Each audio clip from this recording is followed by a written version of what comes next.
Let me take you back a few years ago, back to 2014, May to be precise. It was the beginning of a second week, I think, and my sister had recently visited and invited us to spend a couple days at a hotel nearby. I spent most of my time relaxing, sometimes by the pool, but mostly at the coffee shop inside the resort, smoking some shisha and drawing on my newly brought sketchbook. It was going smoothly, until one day I was yet again at my usual spot sketching some things, and my stomach started feeling weird. I didn't give it much thought at first, but the pain led me to eventually go upstairs to my room and rest a bit. It still didn't help, neither did my meds, until it was unbearable. The moment I decided to just go check it out, I immediately started puking blood, and I knew something was definitely wrong. I did manage to get into a taxi to go check things out with the doctor at a nearby clinic. I'll spare you the details since that's not the point of the video here, but long story short, my condition got worse. Much worse.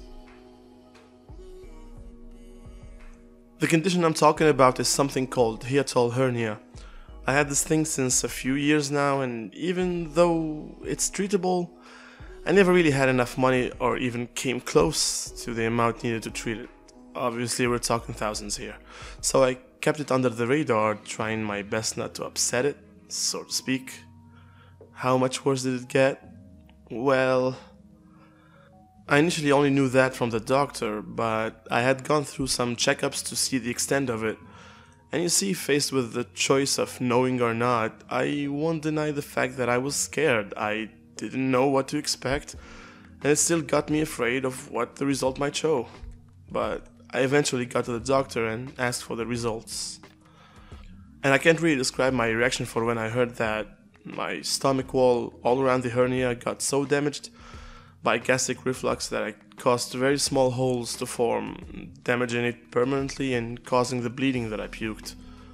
That my case can't be treated with surgery anymore, and that another attack is inevitable and, unfortunately, fatal. I recall vividly the exact words he said. It would be a miracle if in your condition you'd survive more than a year. But like I said, I can't really describe my reaction to being told that I'm going to die in a year or less. I was confused. My brain wasn't sure it picked the right information, if what I was understanding was right or simply a confusion. Time seemed to slow down and I felt weird. Of course, I didn't just go with what the doctor told me. Throughout the next weeks I visited other ones and redone the tests, and by the third or fourth one I came to the conclusion that getting basically the same reply from all of them can't be a coincidence or a mistake. I simply had at best 1 year to live. And this idea haunted me. It's not something you can stop thinking about. It's not something that thinking can solve either. I was stuck. And the more desperately I tried to find some way, any way, to fix this, or to at least slow it down, the more I sank into depression. I recall that in July of the same year, I posted a cover to my Facebook profile that, now that I think about, was kinda ironic. It was simple, a blue background and my hands in the middle showing a thumbs up, and written behind it was "Amuitada." It was some sort of a starting block to my depression, and ironically it was around the same time the results of the back exam were being released, and a lot of people had to repeat the year, so a huge lot of my friends, and thus their friends too, saw the cover as some sort of inspiration for their next year and the one they just dropped, going so far as to thank me for it. Beautifully ironic, isn't it? And so summer happened. I did manage to sneak in some days that were so busy I couldn't even think about the inevitable, but the moment my thoughts returned to it, it only made things worse. Months went by, and at this point I just shut myself in, playing Dark Souls 2 and The Binding of Isaac. You know, that period I always reference in videos and streams about when I beat these two games because I didn't have anything else to do for several weeks. And then winter came, and honestly I have no recollection of how it went. I was probably on autopilot mode or something. The main activity I had was working on the third volume of the Nox. I do recall a few other things here and there too, like spending the New Year's Eve finishing Far Cry 4 and minor stuff like that. But yeah, one night I was laying down in bed thinking, and my thoughts drifted from the constant reminder that I only have a few months left to live to another question, for once. What do I want to spend these months doing? I knew I wasn't gonna do something drastic or to change the world for a better place. Nothing impactful can be done in a short time, right? And the more I thought about it, the more I found myself getting back to the same idea. I wanted to entertain people. I always wanted to entertain people, from when I was a bass player at a cover band, to when I started drawing illustrations, the lame jokes I always did, to the stories and mangas I wrote. That is what I wanted to do, and that is what could make me happy again. But then I thought, a career in music or comedy can take a lot of time to kickstart. You can't just decide for it to work. And making a manga too, it can be very time consuming. So what can I do? It struck me then, I had this YouTube channel since 2011, one where I used to share gameplays and drawing time lapses. The format is simple, and I had a lot of show ideas that can be turned into videos and such.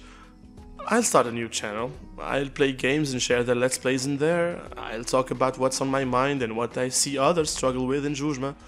I'll give those people that kept on asking for recommendation on Facebook some music and movies and stuff like that, and Tayal Fadda.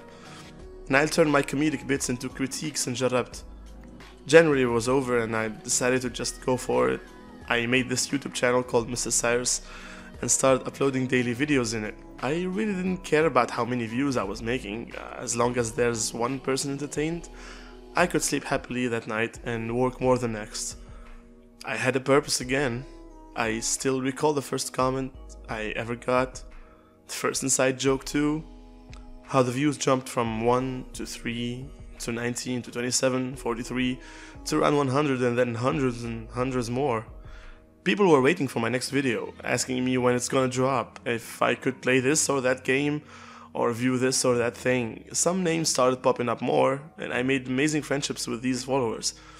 If it sounds like I forgot to talk about what happened to my health condition, it's because I did forget about it back then too. My life wasn't just a countdown anymore, but more of a continuation of providing these things called entertainment for people, asking for even more.